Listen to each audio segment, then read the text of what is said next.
Clamei a Deus com a minha voz. A Deus levantei a minha voz, e Ele inclinou para mim os ouvidos. No dia da minha angústia, busquei ao Senhor. A minha mão se estendeu de noite e não cessava. A minha alma recusava ser consolada. Lembrava-me de Deus e me perturbava. Queixava-me e o meu espírito desfalecia. Sustentaste os meus olhos vigilantes. Estou tão perturbado que não posso falar. Considerava os dias da antiguidade, os anos dos tempos passados. De noite chamei à lembrança o meu cântico. Meditei em meu coração e o meu espírito investigou. Rejeitará o Senhor para sempre e não tornará a ser favorável? Cessou para sempre a sua benignidade? Acabou-se já a promessa que veio de geração em geração? Esqueceu-se Deus de ter misericórdia? Ou encerrou Ele as suas misericórdias na sua ira? E eu disse: isto é enfermidade minha. E logo me lembrei dos anos da destra do Altíssimo. Lembrar-me-ei, pois, das obras do Senhor. Certamente que me lembrarei das tuas maravilhas da antiguidade. Meditarei também em todas as tuas obras e falarei dos teus feitos. O teu caminho, ó Deus, está no santuário.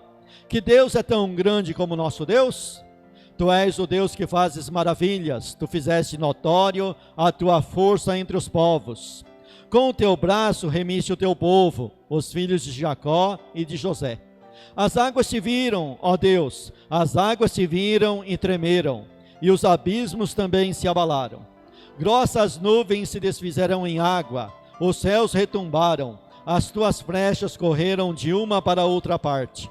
A voz do teu trovão repercutiu-se nos ares, os relâmpagos alamearam o mundo, a terra se abalou e tremeu. Pelo mar foi o teu caminho, e tuas veredas pelas grandes águas, e as tuas pegadas não se conheceram. Guiaste o teu povo como um rebanho, pela mão de Moisés e de Arão. Amém? E como todo salmo, ele sempre tem uma dose de emoção humana. Todo salmo que você lê, ele tem uma dose de emoção humana, porque ele foi composto por homens inspirados por Deus, mas Deus não anulou desse homem a emoção humana. Então você tem salmos que o camarada compôs depois de uma vitória em uma guerra. Então ele pula, ele canta, ele salta, e a emoção aflora naquele salmo, porque ele está dando uma enorme gratidão a Deus por uma grande vitória, então a emoção dele está lá em cima. Existem outros salmos que o camarada está naquela situação, bem abatido. Aí você encontra o salmista falando assim: ó, minha alma, por que você te perturba dentro de mim? Por que você está tão perturbada dentro de mim? É de acordo com a emoção do camarada. É de acordo com o momento que a pessoa está passando, se é um momento de muita felicidade, ou se é um momento de muita tristeza, de muita tribulação, de muita angústia. Então você vai encontrar a emoção aflorando naquele salmo. Esse salmo que nós lemos aqui, nós poderíamos dar um título para ele, dizendo assim: a vitória da fé. Pelo começo dele, ele tem algumas divisões. O primeiro versículo e o segundo versículo é a primeira divisão. E eu, olhando para esse primeiro versículo e segundo versículo, eu pude dar um título para ele: a vitória da fé. Porque aqui ele começa o salmo numa certeza interior enorme. Ele começa de uma maneira afirmando assim, ó: clamei a Deus com a minha voz, a Deus levantei a minha voz, e Ele inclinou para mim os ouvidos. Eu clamei e Deus me ouviu. Eu gritei, eu levantei a minha voz. Quando alguém levanta a voz na Bíblia, é diante de uma grande dificuldade. O cego de Jericó, ele clamou, quando ele soube que Jesus ia passando, ele clamou: Jesus, filho de Davi, tem misericórdia de mim. Alguém mandava ele se calar, ele gritava mais alto ainda. Esse salmista aqui está nessa situação, mas ele está clamando a Deus e criou-se lá no interior da alma dele uma certeza: Deus inclinou os ouvidos para mim. Deus está me ouvindo, Deus está me atendendo. Eu sou o dono agora de uma grande bênção, porque Deus ouviu o meu clamor. E a Bíblia está cheia de exemplos onde Deus atende o clamor do aflito.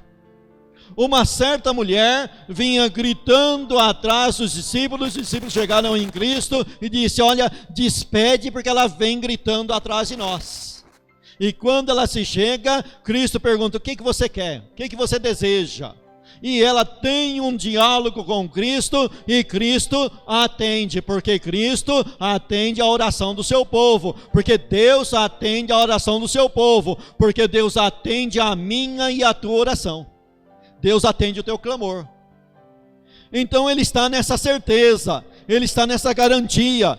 E ele diz ainda mais: olha, no dia da minha angústia eu busquei ao Senhor. A minha mão se estendia de noite e não cessava. Eu não parava, eu buscava a Deus de dia e de noite.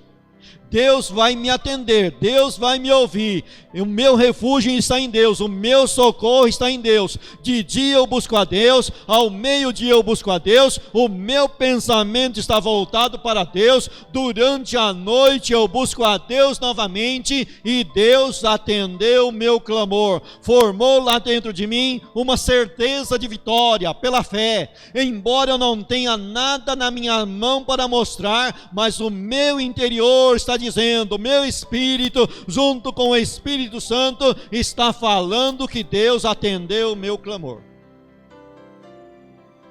Porque a fé é assim, a fé trata as coisas como se existisse antes de existir. A fé é o firme fundamento das coisas que não se vê, mas se espera. A fé não tem nada em sua mão, mas ela já diz, ela já canta vitória, ela já volta-se para Deus e agradece a Deus por algo que ele ainda não tem na mão. Isso é um camarada de fé. Mas que fé tremenda, né?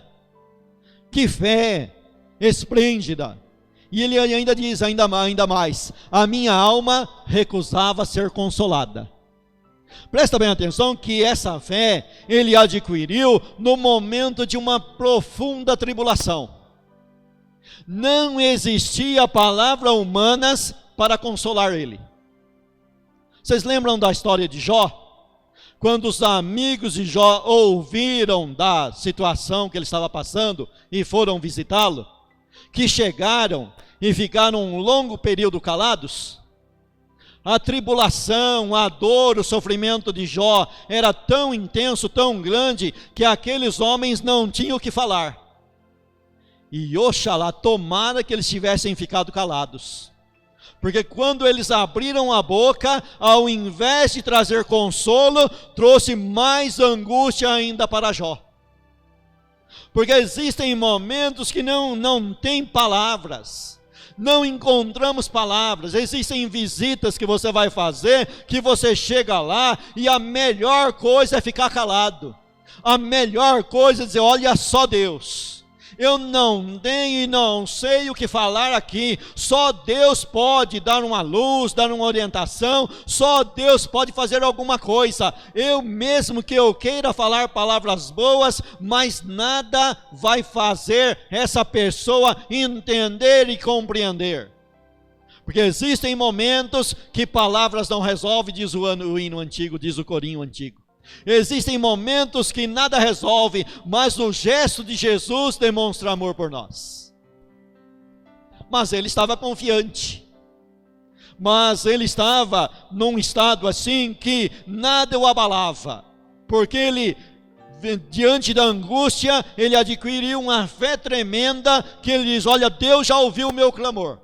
Deus já me atendeu. Deus já atendeu, já resolveu, já está tudo resolvido. Como diz a turma, eu tomei posse de uma grande vitória.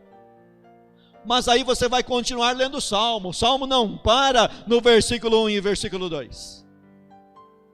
A partir do versículo 3 vai vir uma crise de existência. Sabe aquela história lá que o povo diz, olha, quanto mais reza, mais assombração aparece? Sabe aquela situação lá que diz assim, olha, eu não sabia que podia ficar pior. Ficou pior do que o que estava antes. Sabe aquela situação lá que você votou no cara pensando que ia melhorar, e você fala, olha, me arrependo de ter votado nele. O negócio foi pior.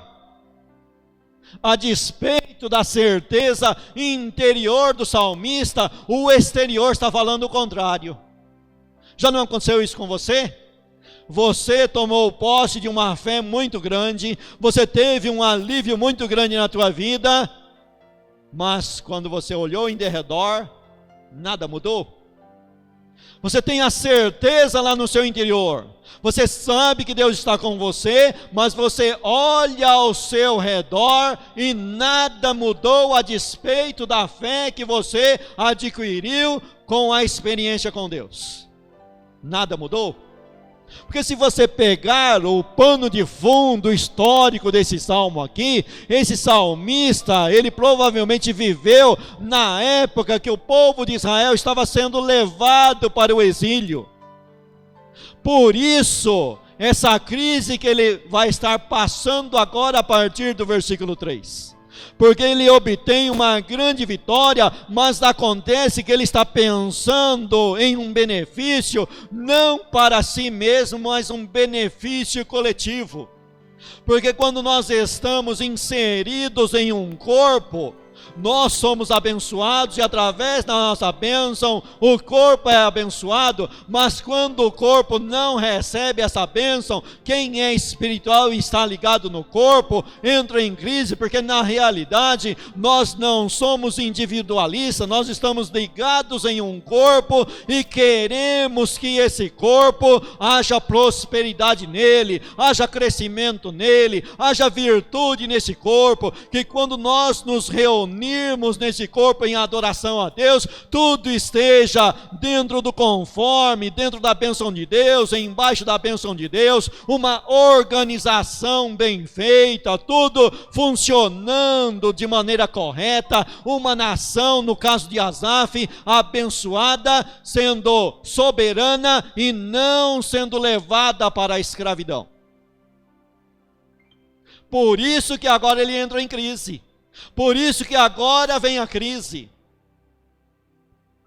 E ele então diz assim, lembrava-me de Deus e me perturbava. Olha só.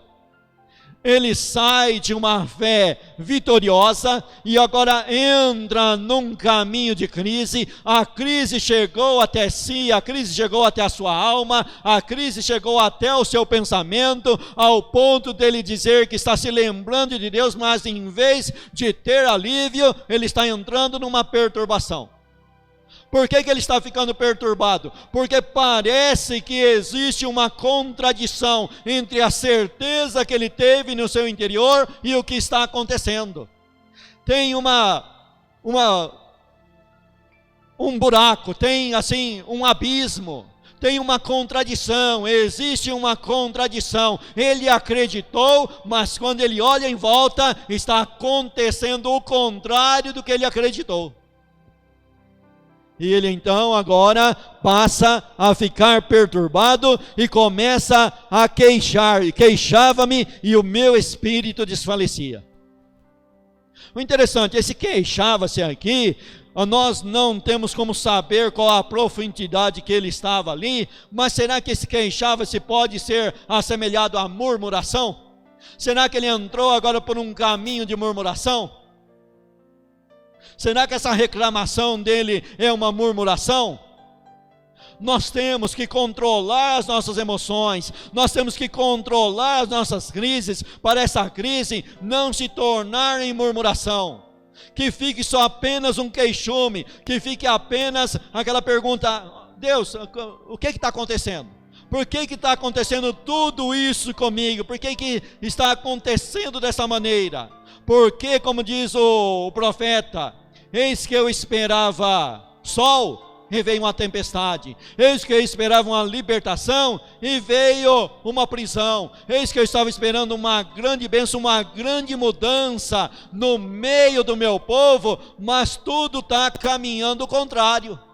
Eu esperava numa libertação pronta de agora no momento, mas o meu povo, que eu tanto amo, está sendo levado cativo. Eu olho para os líderes e eu vejo os líderes cada vez se enrolando mais na vida imoral. Sabe qual que é a situação? A situação é essa.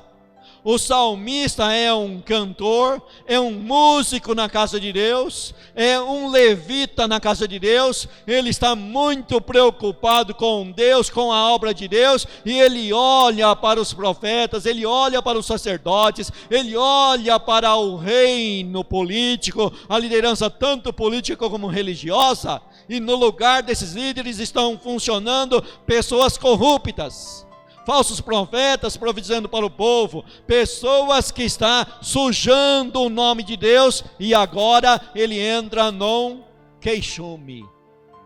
Mas tem que tomar cuidado, diante da crise você tem que olhar bem e não deixar esse queixume se tornar uma murmuração. Tem que ter um controle junto com o Espírito Santo, junto com Deus. Você tem que aprender a ter um autocontrole em meio à crise. Você tem que saber resolver as crises que aparecem na vida espiritual, porque o caminho espiritual, a jornada espiritual não é somente de mar de rosas e tudo bem e fala e acontece. Não é dessa maneira, você sabe que não é assim. Os anos de experiência têm te mostrado que nem tudo acontece assim. Muitas das vezes você acredita, mas acontece o contrário do que você acredita. É como Jó disse: o que eu temia, isso me aconteceu. Eu andava uma vida reta, acreditando que plantando o bem eu vou colher o bem, que andando de maneira reta vou encontrar coisas retas, que eu ajudando hoje aqui alguém aqui, amanhã eu vou colher o fruto que eu plantei aqui. Não é essa a lei da natureza? Eu andei, né, toda a vida assim, e eis que me aconteceu agora tudo o contrário do que eu acreditava. É o momento de crise.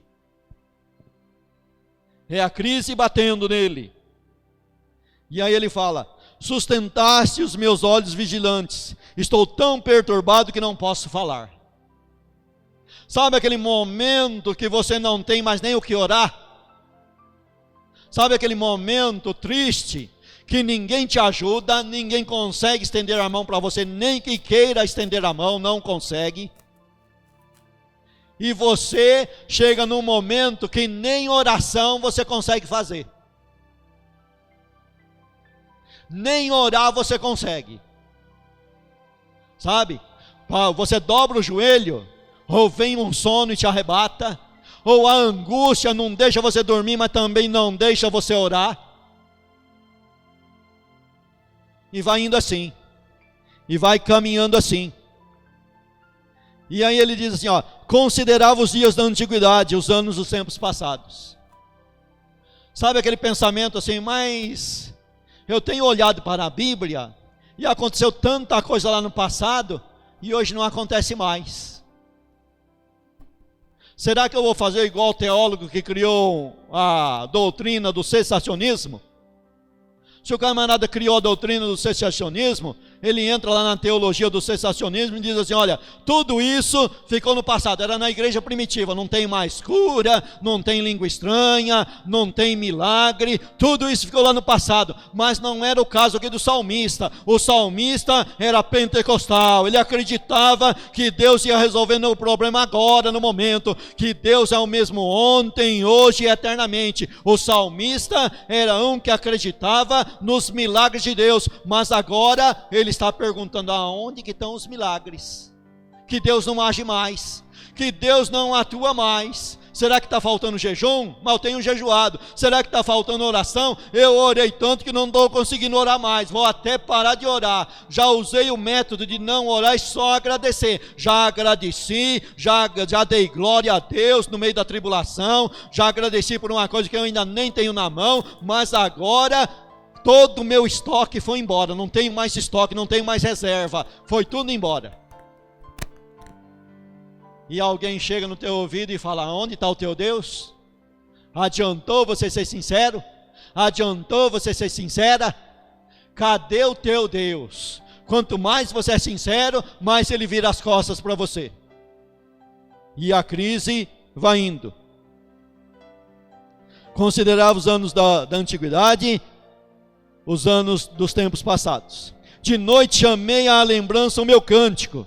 Meditei em meu coração e o meu espírito investigou. Bom, como ele é um compositor, e agora ele partiu para aquilo que é da sua área.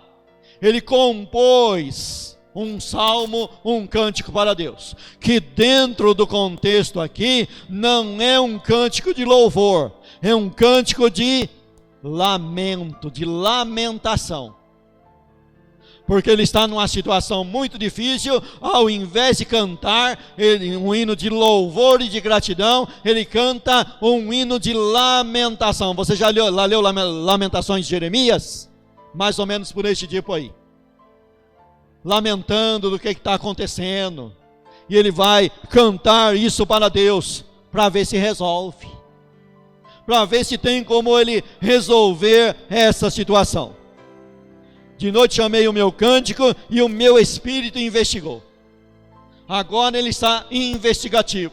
Ele não vai em ninguém, ele não vai buscar conselho do profeta, ele não vai buscar conselho do sacerdote, e nem do sumo sacerdote, nem do rei, nem dos conselheiros do rei. Ele vai falar com Deus e o espírito dele está investigando, para saber qual é o problema. Senhor, é um pecado em mim? É um pecado na tua igreja? Por que o Senhor não opera? Por que o Senhor não age? Sabe, aquele camarada investigativo, parece o professor Valdivino, aquele camarada introspectivo, investigativo, que busca saber o problema, que procura saber o problema. Ele, Deus, não ir nas rodas de fofoca, mas saber com Deus qual é o problema. Onde que está o problema? Aonde que está? E agora ele começa nessa investigação fazer uma série de perguntas. Quantas perguntas você tem? No meio da crise, quantas perguntas você se faz? É necessário começar a fazer perguntas. E a primeira pergunta que ele faz nessa introspecção, ele diz assim, rejeitará o Senhor para sempre e não tornará a ser favorável? É uma pergunta. Será que Deus vai agir sempre na rejeição?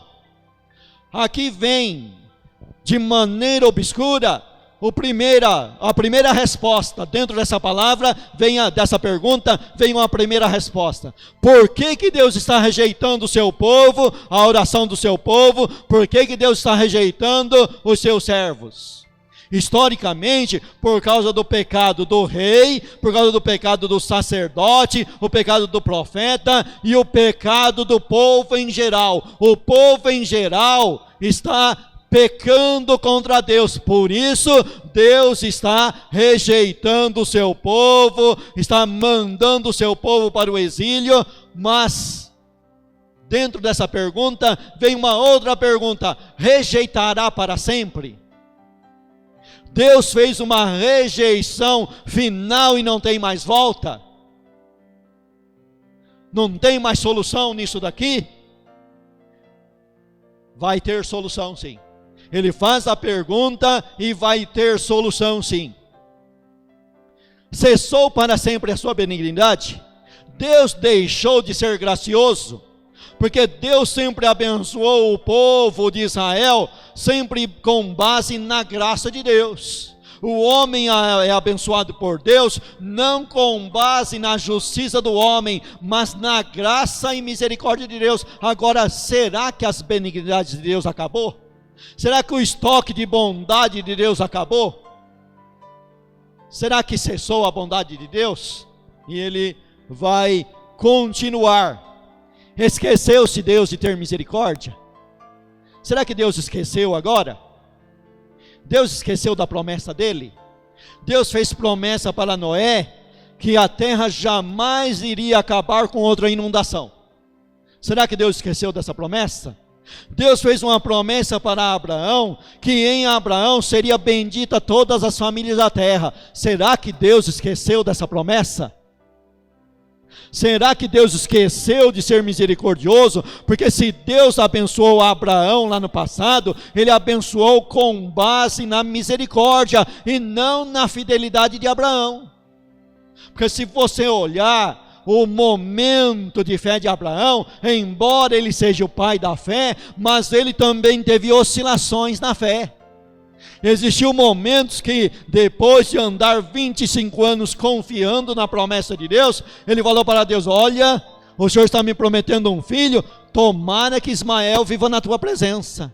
O Senhor está me prometendo um filho, mas eis que o herdeiro da minha casa será o Damasceno, o mordomo da minha casa. Eu não tenho herdeiro, ainda não tinha nascido Ismael. E quando nasce Ismael, ele interpreta então que Ismael será o herdeiro. Mas Deus está fazendo uma promessa que vai nascer um filho da mulher estéril. E a promessa de Deus se cumpriu agora. O salmista está lembrando do passado e dizendo assim: Senhor, a tua misericórdia acabou, porque se alguém no passado foi abençoado, não foi com base na justiça dessa pessoa, mas com base na misericórdia de Deus. A tua misericórdia, Senhor, acabou?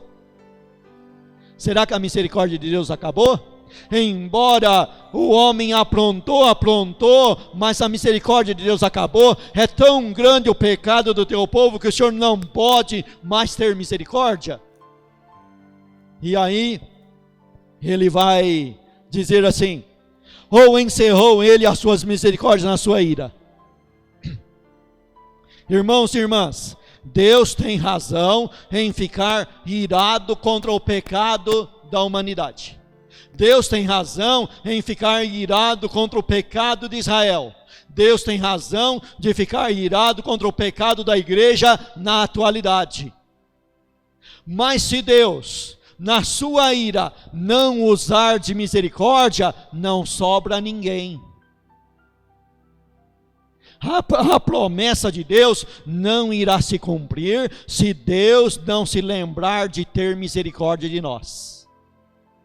Se Deus fosse usar de todo rigor com o povo de Israel, a promessa da vinda de Cristo não se cumpriria, porque a promessa da vinda de Cristo, do nascimento de Cristo, seria de um povo vindo da nacionalidade de Abraão, do lombo de Abraão, da linhagem de Davi. E se Deus agisse realmente do jeito que era para agir dentro da sua ira, Deus acabaria com o povo de Israel e Jesus Cristo não nasceria. Então nós temos que apelar para a misericórdia de Deus. Senhor, lembra-te da tua misericórdia. Na ira, lembra-te da misericórdia. Assim orou o profeta Abacuque. Na ira, lembra-te da misericórdia. Lembra-te de ter misericórdia de nós. E a igreja não é diferente do povo de Israel. A igreja, a história da igreja está cercada de erros, e erros gravíssimos. Você busca na história da igreja, não tem ninguém mais criminoso na terra do que a história da igreja. Os ateus pegam a história da igreja e atacam com toda a verdade a história da igreja. E tem toda a razão de atacar a história da igreja.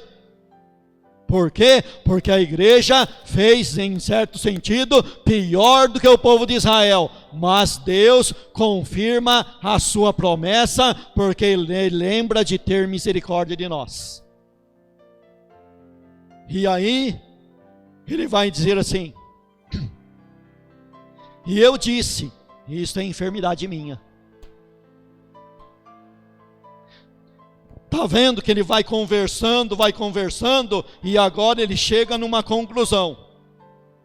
Em quem que está o erro? Quem é o errado na história? Deus é o errado na história? Não. O errado começa por mim. Sabe por que começa por mim? Sabe por que o salmista diz que começa por ele?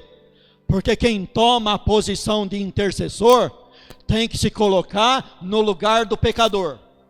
Quem se coloca por intercessor da igreja tem que se colocar na igreja. E o pecado da igreja é o meu pecado. O pecado do povo de Israel é o pecado de Asaf. Embora Asaf não tenha feito esses pecados, mas ele considera como um pecado seu. Quando você se coloca como intercessor, você tem que colocar primeiro, você é o primeiro pecador da história. É igual Paulo diz, olha, Jesus Cristo veio salvar os pecadores, do qual eu sou o principal. Tem que se colocar dessa maneira. E agora ele chega à conclusão que o erro está no homem, que o erro está nele, que o erro está em nós, que Deus é o mesmo, Ele está pronto para abençoar, Ele está pronto para atender, Ele está pronto para resolver a nossa situação, Ele está pronto para atender o nosso clamor. É o nosso pecado que faz divisão entre nós e o nosso Deus. O erro está em nós. Nós somos o errado, e Deus é justo, correto e certo. Salmo de número 51, que o Senhor seja justificado no seu falar e no seu julgar. Em iniquidade eu fui formado, e em pecado me concebeu minha mãe. Eu nasci em pecado, única coisa que eu tenho é pecado. Eu preciso da graça e da misericórdia de Deus. Eu preciso da compaixão de Deus. Nós precisamos da compaixão de Deus. O errado somos nós. E ele então, no versículo 11, agora ele vai mudar a linguagem. Presta bem atenção, o salmo é cheio de altos e baixos. Ele começa lá em cima, entra num período de declínio espiritual, aí ele consegue, num estralar de dedo, num susto, se levantar, e agora ele se levanta em uma escada ascendente, subindo. Ele começa agora a subir, agora ele começa então, lembrei-me pois das obras do Senhor. Agora ele volta lá no passado e ele se lembra, volta aí no passado, você se lembra das bênçãos que Deus já te deu? Você se lembra da experiência que você já teve com Deus? Não somente a tua experiência, mas lembre-te da experiência do povo do passado. Lembre-se da leitura do Velho Testamento. Ele agora vai se lembrar do que aconteceu, do que ele leu, do que ele aprendeu do Velho Testamento, no Êxodo, onde Deus trabalhou em favor do povo de Israel.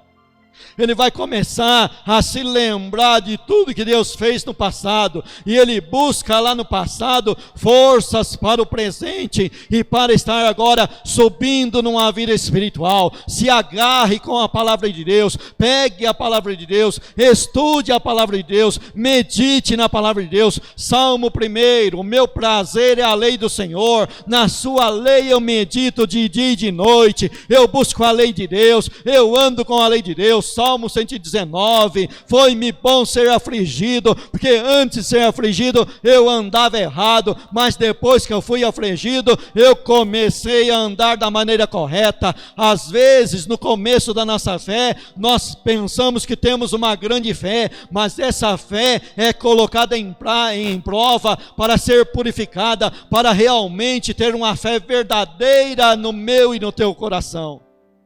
E essa fé, ela vai sendo moldada com a palavra vai me ensinando, a palavra vai te ensinando. Eu vou voltar lá no Velho Testamento e aprender com a palavra, e ver as grandes obras que Deus fez lá no passado.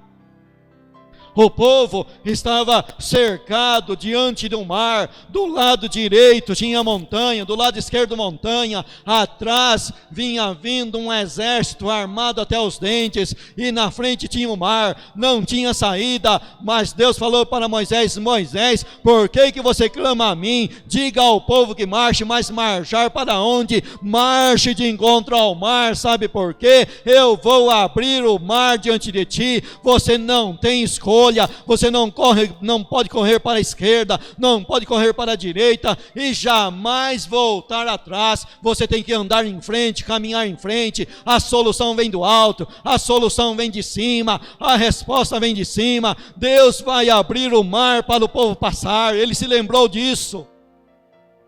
Ele se lembrou que o povo estava murmurando, falando para Moisés: Moisés, você trouxe a gente aqui para a gente morrer aqui. A gente vai ser sepultado no meio desse vale, aqui nesse vale, e na nossa frente está um mar, e nós vamos ser sepultados aqui. Mas Moisés falou para eles: olha, calai-vos e vede o grande livramento de Deus. Esse povo egito que vocês estão vendo, jamais vocês vão voltar a vê-los. E o interessante é que Moisés tocou o mar, e sabe o que aconteceu? A princípio nada. Moisés tocou com o cajado o mar, e a princípio não aconteceu nada de importante. Aconteceu uma coisa mais temerosa ainda. Ficou de noite.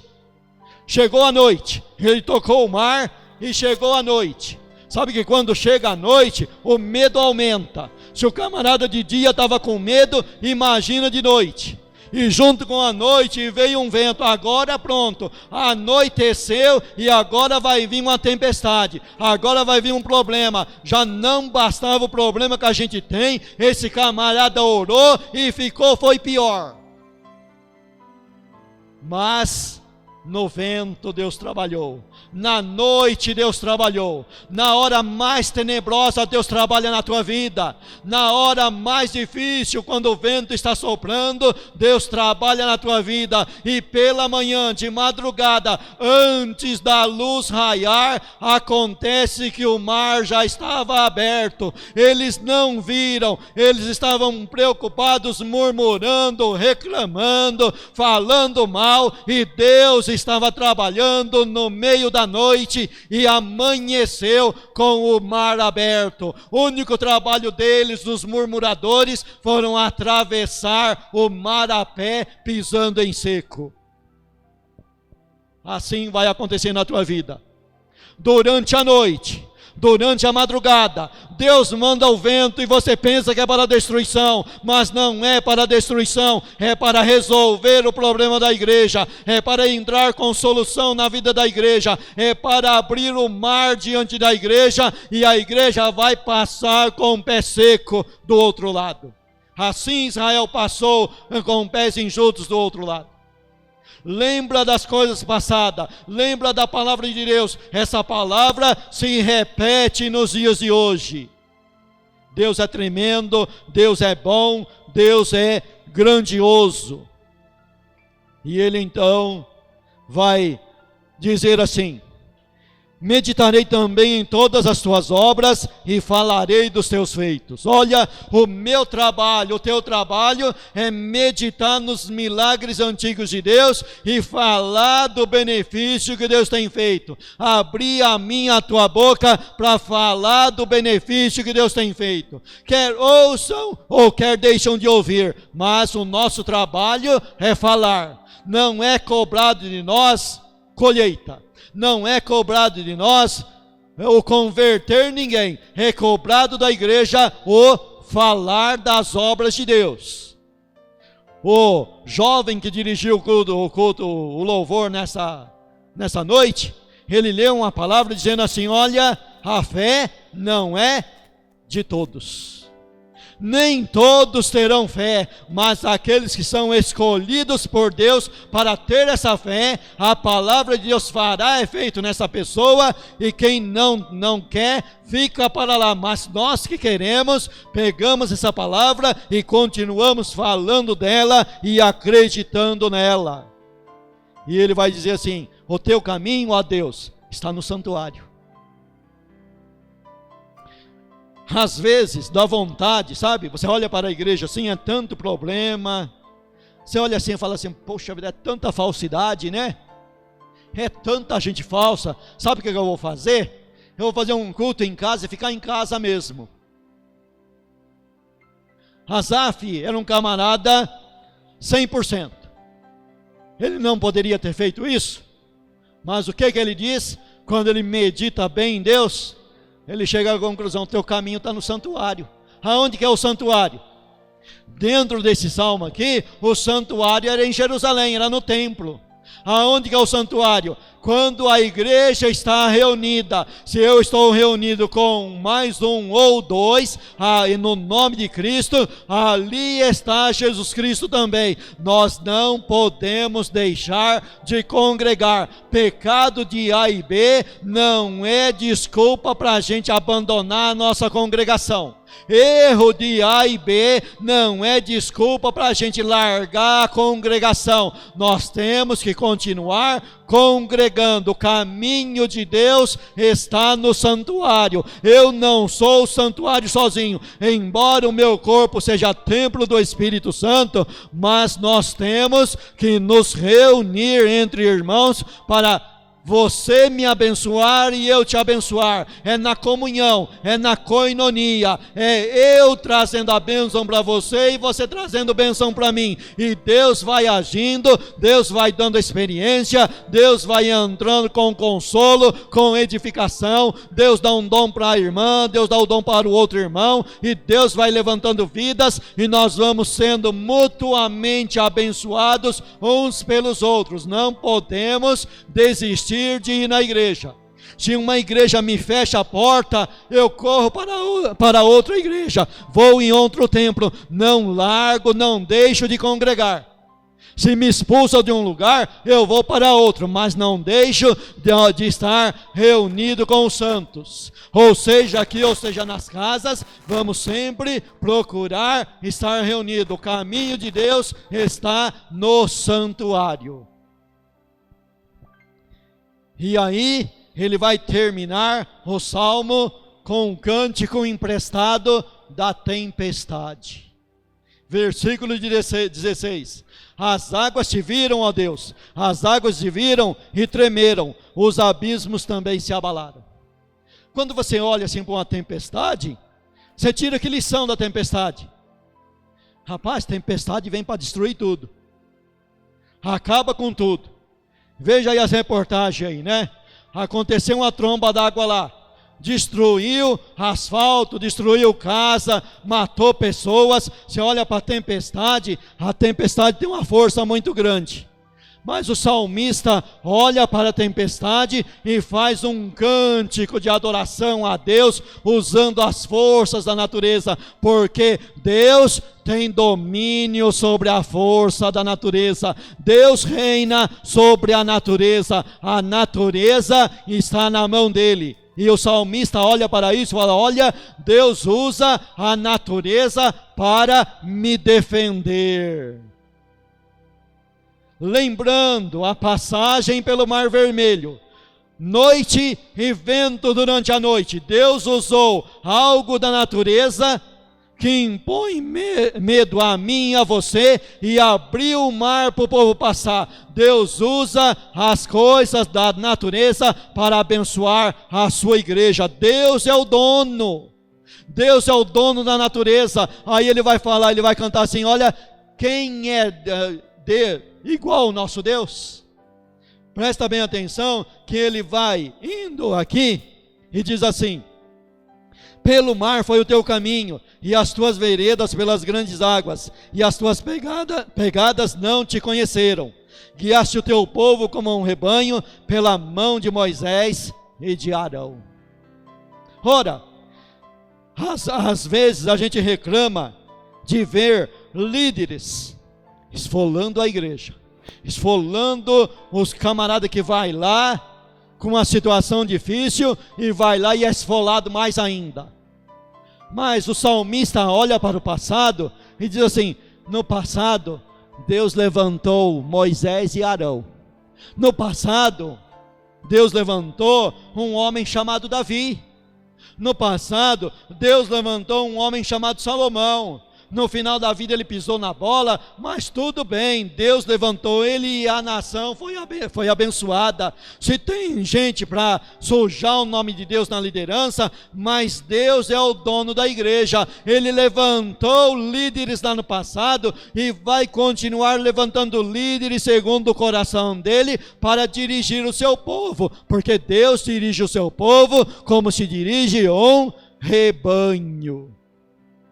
O interessante é que a ovelha é o bicho mais teimoso que existe na face da terra, é o bicho mais medroso que existe na face da terra, é o animal que mais pega doença fácil na face da terra, é o bichinho que precisa de cuidado de dia e de noite. Você e eu precisamos de cuidado de Deus de dia e de noite, e Deus está cuidando de mim, de você, como o pastor cuida das ovelhas. Ele está ao nosso derredor, Ele está protegendo a mim e a você, Ele está guardando a sua igreja, Ele está protegendo a sua igreja, Ele é o dono da igreja. Amém? Que Deus te abençoe e te guarde. Amém?